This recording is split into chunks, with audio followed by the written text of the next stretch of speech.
नमस्ते, राधे राधे। एक बार फिर स्वागत है आप सभी का आपके अपने YouTube channel ABH coaching classes में। जैसा कि आप लोगों ने देखा होगा कि पिछली क्लास में हमने दीर्घ संधि पढ़ाई थी, यानी संधि की चर्चा कर रहे हैं। और संधि आप चाहे संस्कृत की पढ़ें चाहे हिंदी की पढ़ें और किसी भी परीक्षा की तैयारी कर रहे हैं और वहाँ पे संधि पूछी जाती हैं, तो आप लोग यहाँ से बेहतरीन तरीके से आप लोग सीख सकते हैं और संधि से कभी भी आपका प्रश्न गलत नहीं होगा, ये मैं आपसे वादा करता हूँ। और मैं आशा करता हूँ कि आप सभी लोग ठीक होंगे, स्वस्थ होंगे, मस्त होंगे। और इसी के साथ अपनी कक्षा का आरंभ करते हैं और देखते हैं, ज़्यादा बात ना करते हुए सीधे अपने डायरेक्ट लेक्चर में पहुँचते हैं जो हमें पढ़ाना है। ठीक है, बाकी का आप सब लोगों को पता ही होगा कि क्लास आप लाइक करते रहें, शेयर करते रहें अपने साथियों के साथ और कमेंट करके बताते रहें कि क्लास कैसी है, समझ में आ रहा है या नहीं आ रहा। जो समझ में ना आए वो कमेंट करके ही बताते रहें। तो कल हमने आप लोगों को दीर्घ संधि पढ़ाई थी, तो दीर्घ संधि का सूत्र क्या था? यदि आपने क्लास देखी है तो सूत्र बताइए जल्दी से, क्योंकि परीक्षाओं में सूत्र बहुत महत्वपूर्ण भूमिका निभाते हैं। क्योंकि एक नंबर का प्रश्न बनता है वो भी सूत्रों से ही, डायरेक्ट पूछ लेता है कि दीर्घ संधि का सूत्र क्या है, गुण संधि का सूत्र क्या है, वृद्धि संधि का सूत्र क्या है, अयादि संधि का सूत्र क्या है। बस एक प्रश्न यहीं से बन जाता है। तो हम देखेंगे, आज हम गुण संधि की बात कर रहे हैं। और दीर्घ संधि का सूत्र क्या था, आप कमेंट में तुरंत टाइप करें, तुरंत बताएं, जिससे पता लगे कि आपको कुछ याद है या नहीं। जरूरी नहीं है कि आपने पढ़ा नहीं पढ़ा, लेकिन वीडियो खोल के जरूर देखें, सूत्र बहुत इंपॉर्टेंट है। ठीक है, हमारी संधि कौन सी है आज? गुण संधि। ठीक है, गुण संधि की बात कर रहे हैं और गुण संधि में हम लोग देखेंगे कि इसका सूत्र क्या है। सबसे महत्वपूर्ण जो चीज रहती है वो क्या है? सूत्र है। तो गुण संधि का सूत्र हमने पहले गुण संज्ञा का चर्चा कर चुके थे। हम गुण संज्ञा और संधि दोनों की चर्चा किए हैं। आपको यदि याद हो, पिछली कक्षा देखी हो संज्ञा वाली, तो आपको ध्यान होगा, बताइए। तो गुण संधि का सूत्र कौन सा है? मैं आपको दो सूत्र बता रहा हूं, उनमें से आपको बताना फर्स्ट या सेकंड। तो अभी हम लिख देते हैं आद गुण। ठीक है, और एक सूत्र हम यहां लिख देते हैं।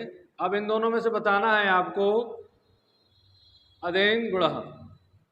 अब आपको यह बताना है कि कौन सा सूत्र इनमें से गुण संधि का है और कौन सा सूत्र गुण संज्ञा का है। तो बताइए, ये एक नंबर में है और ये दो नंबर में है। आप लोगों को नंबर बोल के आंसर करना है कि इसमें पहला आंसर है या दूसरा आंसर है। बताइए, कमेंट करके बताइए, मैं आपका वेट कर रहा हूं। तो बताइए क्या है?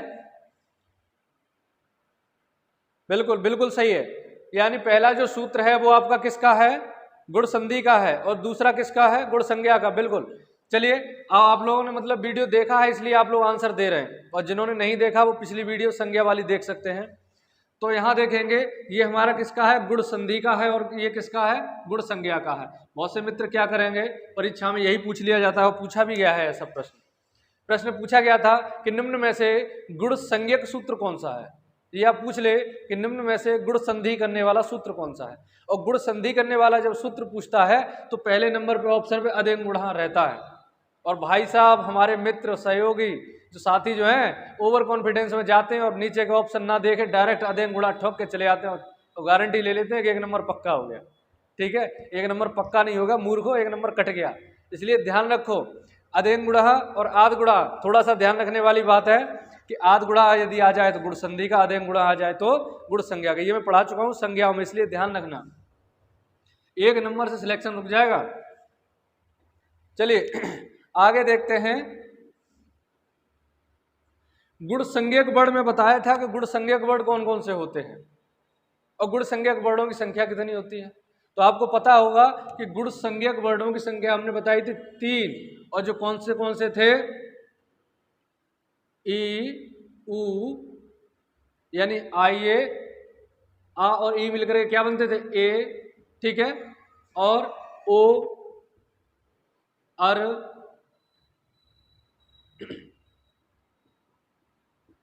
ठीक है ना, यानी एक प्रत्याहार के जो शब्द थे उससे बनते थे, यानी ई यू रिल, यानी 4 वर्ड बनेंगे। यहां पर अल भी बन जाता है, लेकिन गुण संज्ञक वर्डों की संख्या जब पूछे तो कितनी आएगी? 3 आएगी। ठीक है, ई यू और ए। तो गुण संज्ञक वर्ड कितने हैं? 3 बताए थे हमने। चले यहां पर देख लेते हैं आगे।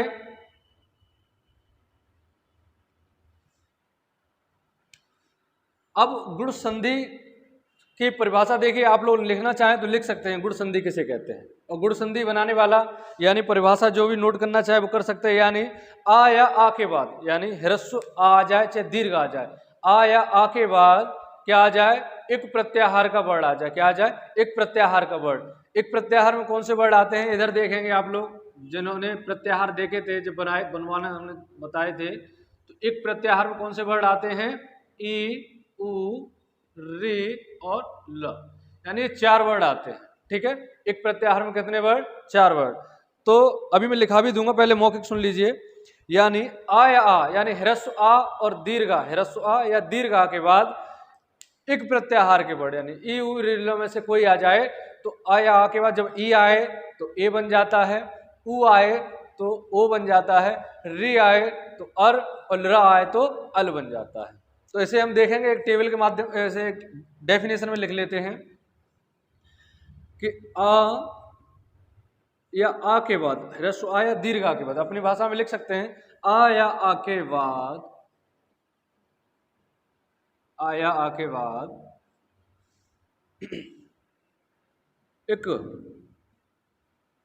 एक प्रत्याहार,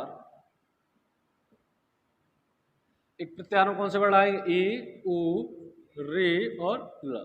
एक प्रत्याहार के वर्ड आए तो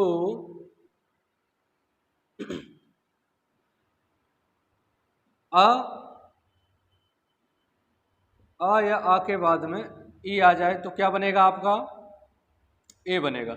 ई वो भी कौन सी, चाहे ह्रस्व आ जाए चाहे दीर्घ आ जाए, ये ध्यान रखने वाली बात है, कोई दिक्कत नहीं है। चाहे ह्रस्व आ के बाद में चाहे दीर्घ ही आ जाए, चाहे ह्रस्व आ के बाद में ह्रस्व ही आ जाए, चाहे दीर्घ आ के बाद में ह्रस्व ही आ जाए, चाहे दीर्घ आ के बाद में दीर्घ ही आ जाए, तो बनना क्या है, ए बनना है।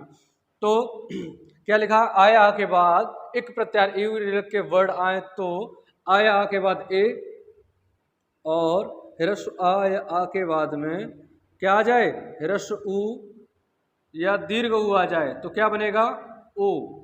ठीक है, और आया के बाद में क्या आ जाए, री आ जाए, क्या री आ जाए, चाहे री ह्रस्व आ जाए चाहे दीर्घ आ जाए, ध्यान रखना है। ठीक है, तो क्या बनना है, अर बनना है। और आ या आ के बाद में क्या आ जाए, ल आ जाए, क्या ल, तो ल तो दीर्घ होता नहीं, ल का तो ह्रस्व ही होता है, तो इसके बाद में क्या आ जाए, आया के बाद में ल आ जाए तो क्या बनेगा, अल बनेगा, क्या अल। ठीक है, तो ये चीज आप नोट करते रहिए, अभी इसके एग्जाम्पल के माध्यम से हम बताएंगे। तो आ या आ के बाद एक प्रत्याहार ई के वर्ड आए तो आया आ के बाद में ई, ए हो जाए, और आ या आ के बाद उ आए तो ओ, आया आ के बाद में री आए तो अर, आया आ के बाद में ल आए तो क्या हो जाए, अल हो जाए। ठीक है, तो वहां पर क्या होगा, गुण संधि होती है, क्या होती है, गुण संधि हो जाता है,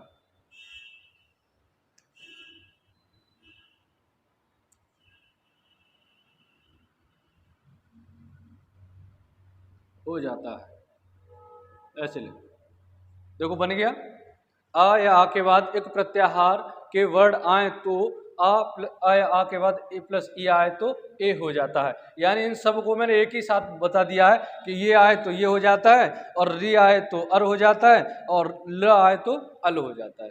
ठीक है, चलिए नोट कर लीजिए इसे। अब एग्जाम्पल ले लेते हैं, बस संधि आपकी यही इसी बस इतना ही रहता है समझाने का, और कुछ नहीं। बस अब क्या है, एग्जाम्पल देखने हैं, बस लगाते चलिए, जितना आप प्रैक्टिस करेंगे उतनी अच्छी हो जाएगी आपकी संधि। ठीक है,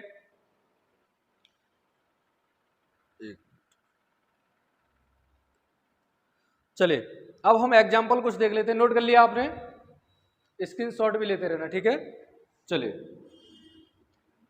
समझ में ना आ रहा हो तो कमेंट के माध्यम से बता भी देना कि अच्छा, यदि समझ में ना आए तो वर्ड बड़े बना देंगे। ठीक है, वैसे कोशिश तो मैं यही करता हूं कि किसी को समस्या ना हो। और ये संधि है, आप चाहे किसी भी परीक्षा देने जाएं, चाहे हिंदी आती हो तो उसमें भी संधि आती है, बस सूत्र के माध्यम से पढ़ेंगे। संस्कृत में यही चीज है कि जब सूत्र के माध्यम से पढ़ते हैं तो बहुत सरल और आसान हो जाता है। ठीक है, जैसे अब हम देखेंगे एक शब्द है, क्या, गणेश, क्या, गणेश। तो अब यहाँ पर एक संधि वर्ण है, अब इसका विच्छेद करना है हमें। क्या करना है? विच्छेद करना है। तो क्या बनेगा इसका? अब हमें विच्छेद करने का हमें देखना है कि अब हमारी गुण संज्ञक वर्ण कहाँ दिख रहा है हमें। तो देखिए गुण संज्ञक वर्ण कहाँ दिख रहा है? एक ही मात्रा कहाँ आ रही है? ड़ा पे आ रही है। तो हमेशा विच्छेद कहाँ से होना है? यहीं से होना है। तो अब संभावना क्या क्या हो सकती है देखो, या तो आ के बाद में ई आया होगा ह्रस्व, या आ के बाद में दीर्घ ई आया होगा। क्लियर है ना? या दीर्घ आ के बाद में ह्रस्व ई आया होगा, या दीर्घ आ के बाद में क्या आया होगा? दीर्घ ई आया होगा। ठीक है, ये संभावनाएं बन सकती हैं। संधि बनाने का तरीका बिल्कुल पहले समझा रहा हूं, फिर बाकी डायरेक्टली हम बता देंगे कि देखो ये संभावना रहती है क्योंकि आ के बाद में ई आए तो भी ए बनेगा, ह्रस्व आ के बाद में दीर्घ ई आए तब भी ए बनेगा, दीर्घ आ के बाद में ह्रस्व ई आए तब भी ए बनेगा, और दीर्घ आ के बाद में दीर्घ ई आ जाए फिर वहां क्या बनेगा? ए बनेगा। तो अब मैं इन दोनों को अलग अलग करके रख लेते हैं। यानी जिसमें से जब गढ़ में से मैंने आ निकाल लिया तो यहाँ पे क्या बचा था? ड़ा हलंत बचा था। और इधर मैंने मात्रा ये तो अलग ही हो गई आ और ई, तो इधर क्या बचा था? केवल श बचा था। ठीक है, इधर भी हम यही रख लें गढ़ हलंत और श। ठीक है, इधर भी हम रख लें गढ़ हलंत और श, इधर भी रख लें गढ़ हलंत और श। अब ये बताइए संभावना किसकी रहती है? देखिए अब आप अपने स्वयं विवेक से देखिए, सोचिए कि लौकिक भाषा में हमारे कौन से शब्द हो सकते हैं, ये बताइए। ड़ा में जब आ जुड़ेगा तो गढ़ होगा, और इधर क्या? इस, यानी गढ़ तो शब्द होता है, लेकिन इस कौन सा शब्द होता है? इस कोई शब्द नहीं होता, इस तो नहीं होता, ईश तो होता है, क्योंकि आपने बचपन से पढ़ते आ रहे होंगे ईश वंदना, यानी ईश माने प्रभु भगवान, ठीक है, ईश्वर। तो यानी गढ़ तो सही है, लेकिन इस ये गलत है। तो अब यहाँ पर देखिए गढ़ यहाँ सही है, गढ़ ठीक है, और ईश यानी ये भी ठीक है। अब और भी एक मिनट एकदम यहीं पे आंसर नहीं लगा देना, और भी आंसर देखना, ठीक है। तो अब यहाँ देखिए गड़ा, ये तो बिल्कुल ही गलत है, क्योंकि गड़ा में आ जब दीर्घ जुड़ेगा तो गड़ा हो जाएगा, गड़ा नहीं है, ये गलत होता। और इस तो ये भी गलत है। अब गड़ा ये भी गलत, और ईश ये तो ठीक है, लेकिन हमें देखना है कौन से दोनों ऑप्शन कहाँ पे सही हो रहे हैं। तो गढ़ धन ईश, तो हमारा विच्छेद क्या बना गणेश का? बताएंगे आप सभी लोग। गढ़, अब हलंत नहीं आएगा क्योंकि ये आ इसमें जब जुड़ जाएगा तो गढ़ हो जाएगा, और इधर क्या बन जाएगा? ईश। ठीक है, गणेश, ठीक है ना। आ और ई मिलकर के क्या बने थे? ए बने थे। जैसे मैं अगर इसको और डिफाइन करूं तो गढ़ में आ है, इधर आ निकला, और इधर ई, ठीक है, श, तो आ प्लस ई मिलकर के क्या बने? ए बने, ए, ठीक है। तो गढ़ हलंत, और फिर ये ए आ जाए, फिर श, तो क्या बन जाएगा? ये ए की मात्रा जब ड़ा पे आ जाएगी तो क्या बनेगा? इधर देख लीजिए, गणेश। ठीक है, समझ में आ गया? मैं बस एक दो एग्जांपल ऐसे समझाऊंगा आपको, बिल्कुल खोल के, बिल्कुल क्लियर करके, जहां पे आपको समझ में आ जाए। कभी भी संधि ना पड़ी होगी तो आज आपकी यहां से संधि 100% क्लियर हो जाएगी, मैं आपसे उम्मीद करता हूं। जिस हिसाब से मैं बता रहा हूं, और आपने यदि वीडियो यदि पूरी देख ली आपने, तो संधियों से कभी भी प्रश्न आपका गलत नहीं होगा, मैं आपसे वादा करता हूं। इसी प्रकार आप एक दो एग्जाम्पल और देख लीजिए, जैसे सूर्योदय है, क्या होगा? सूर्योदय, ठीक है। सूर्योदय का जब हम बनाएंगे तो अब यहां पर देखिए ओ आ रहा है, क्या आ रहा है? ओ आ रहा है। ओ की मात्रा की संभावना किन किन शब्दों से मिलकर के बनती है? पहले हम संभावना ढूंढते हैं। संभावना किससे बनती है? देखिए आ होगा और ऊ होगा, ठीक है, यानी ह्रस्व आ ले लीजिए, दीर्घ ऊ ले लीजिए, यहां से संभावना रहेगी, ठीक है। दीर्घ आ ले लीजिए और दीर्घ ऊ ले लीजिए, यहां से भी संभावना है। कहा है ना कि ह्रस्व या दीर्घ आ के बाद में ऊ आ जाए या दीर्घ ऊ आ जाए तो क्या होना? ओ होना। अब यहां पे देखेंगे ह्रस्व आ के बाद में ह्रस्व ऊ आ जाए, और ह्रस्व आ के बाद में दीर्घ आ के बाद में ह्रस्व ऊ आ जाए, ठीक है, ये संभावना हमारी रहेंगी। तो देखिए अब हमारा यहाँ पे संभावना ये हमने चारों बना ली है। अब आगे हम शब्द रख के देख लेते हैं, यानी ओ हमने अलग कर लिया तो यहाँ पे क्या बचा? यह हलंत रहेगा, सूर्य तो बनेगा लेकिन यह हलंत रहेगा, और इधर क्या बनेगा? दया, ठीक है। अब इधर भी लिख दीजिए ऐसे ही, और इधर भी दया, ठीक है, इधर भी यही लिखिए, यह हलंत रहेगा, इधर दया, क्योंकि यह हलंत इसलिए कर रहे हैं क्योंकि अभी हमने हमारा स्वर जो है अलग कर रखा है हमने, ठीक है। इधर देखिए यह हलंत और इधर दया। अब ये बताइए कि सूर्या होता है या सूर्य होता है? जिसने कभी नहीं सुना हो उसके लिए बहुत बिल्कुल सिंपल है, जीरो लेवल से बता रहा हूं, जिसने कभी संधि ना पढ़ी हो उसका भी क्लियर हो जाए। लेकिन ये सब तो आपने सुने होंगे, सूर्य होता है या सूर्या होता है? किसी का नाम नहीं ले रहे, गांव में तो आप लोग कह देते हैं सूर्य को सूर्या भी कह देते हैं, किसी का नाम रख लिया। लेकिन सबसे ज्यादा प्रचलित में जब हम सूर्य की बात करेंगे तो किसका ध्यान किसका पहुंचेगा? सूर्य का, जो चमकता है, तो सूर्य हो सकता है। तो जब यहाँ में जब आ जोड़ेंगे तो सूर्य, ये तो सही है, लेकिन उदय ये शब्द नहीं होता। उदय क्या शब्द था? नहीं होता, उदय तो होता है। अब यहां देखेंगे सूर्य में आ जुड़ा है तो सूर्या हो गया, ये गलत है, लेकिन उदय ये भी गलत है, ये दोनों ही गलत है। अब देखेंगे सूर्य में यह हलंत है, इसमें आ जोड़ेंगे तो सूर्य हो जाएगा, और उदय ये बिल्कुल सही है, यानी ये दोनों सही है। आगे भी देख लो, यानी यहाँ क्या है, यह सूर्या बनेगा और उदय, ये तो सही है लेकिन ये गलत है। तो हमारी संभावना देखिए कौन सा सही है, यानी तीसरे नंबर का सही है हमारा। ऐसे करके हम संभावना ढूंढते हैं, कभी गलत नहीं होगा। तो सूर्योदय का संधि विच्छेद क्या होगा? सूर्य धन उदय, ठीक है। और सूर्योदय में कौन सी संधि होगी? गुण संधि। क्लियर है? अब तो कर लेंगे ना। अब मैं कुछ एग्जांपल और लेता हूं जो आप डायरेक्टली निकाल सकें ऐसे, ठीक है। स्क्रीनशॉट लेते रहें।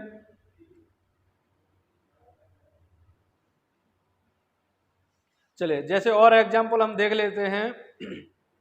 नीलोत्पलम, क्या?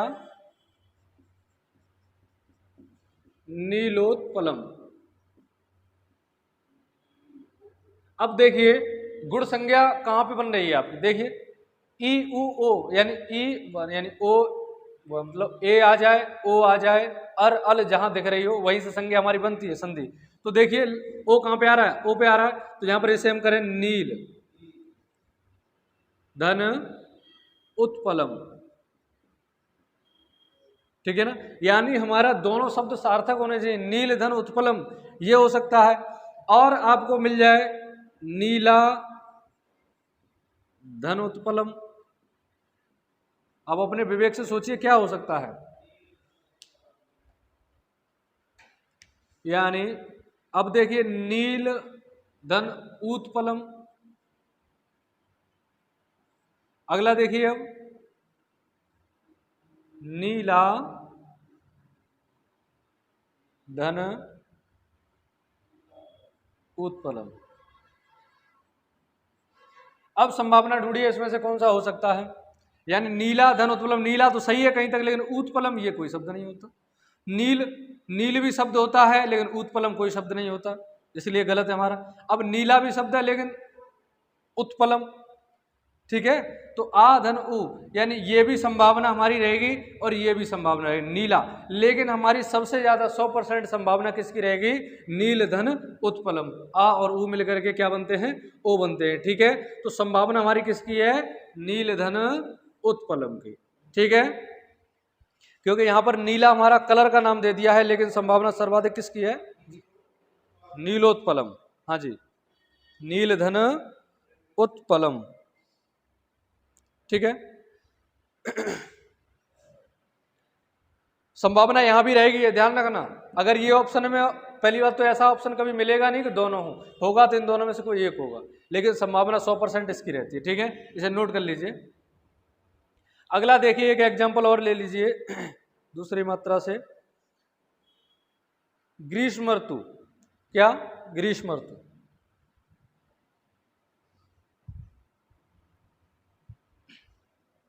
अब ग्रीष्म ऋतु का क्या बनेगा देखिए, अब मैं डायरेक्टली विच्छेद करके लेता हूं, ठीक है। ग्रीष्म धन ऋतु, ठीक है। मैं एक विच्छेद लिया हूं, अब संधि बनानी है तुम्हें।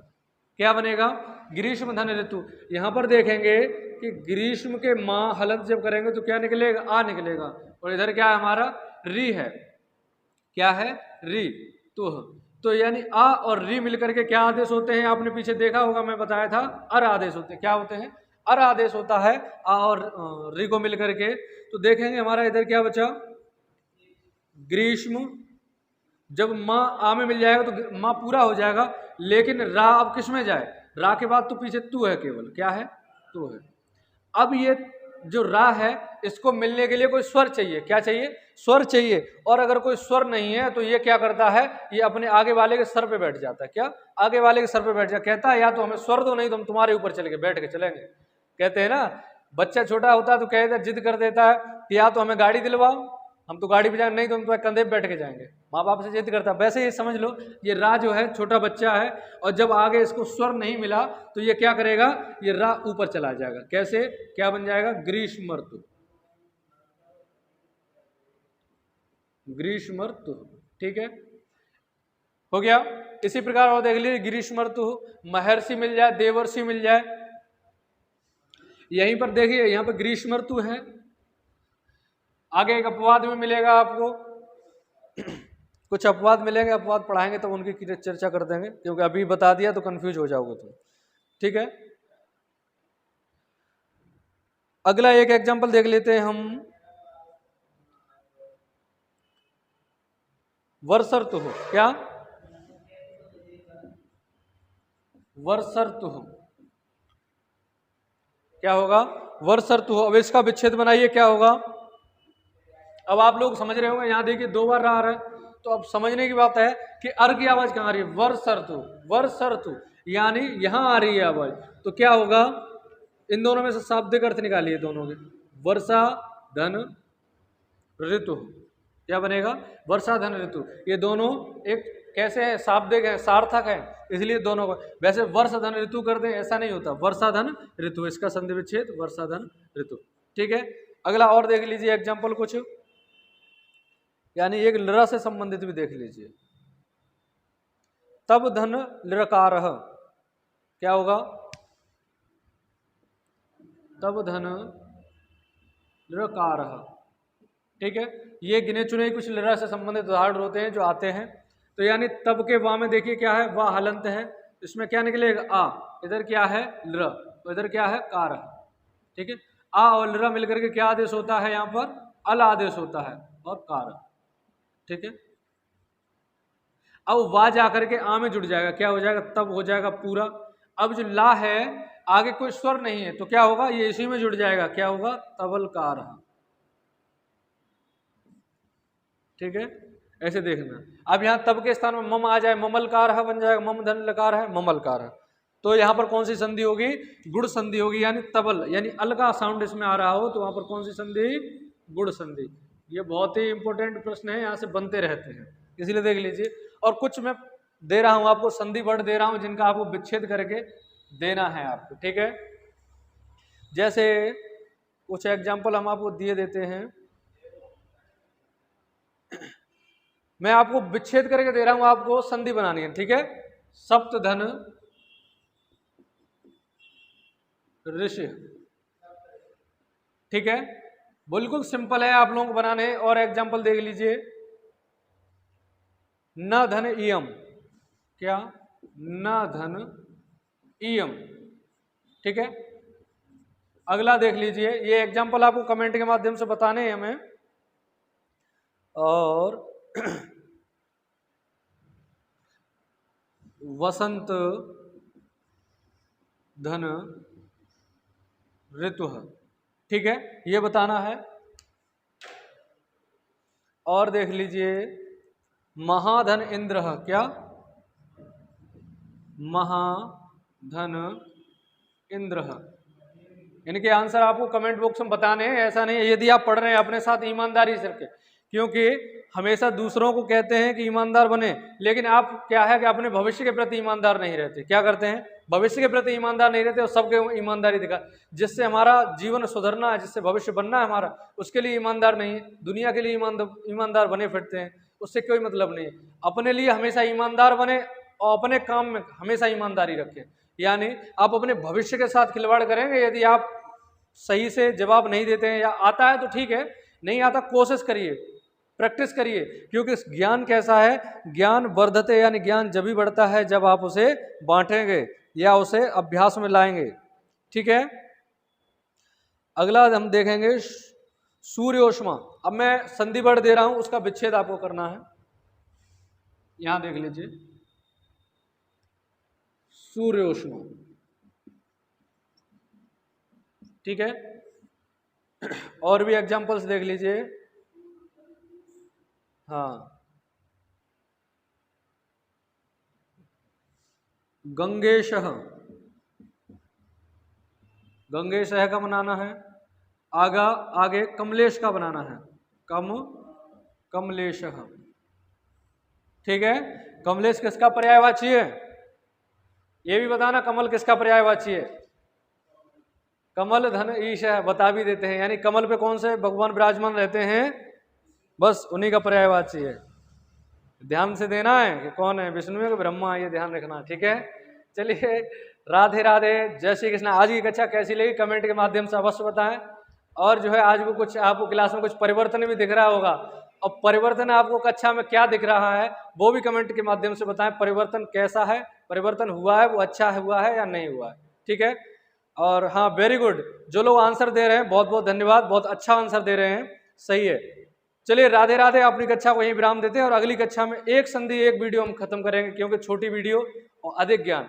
ठीक है, चलिए, जय श्री कृष्णा, राधे राधे।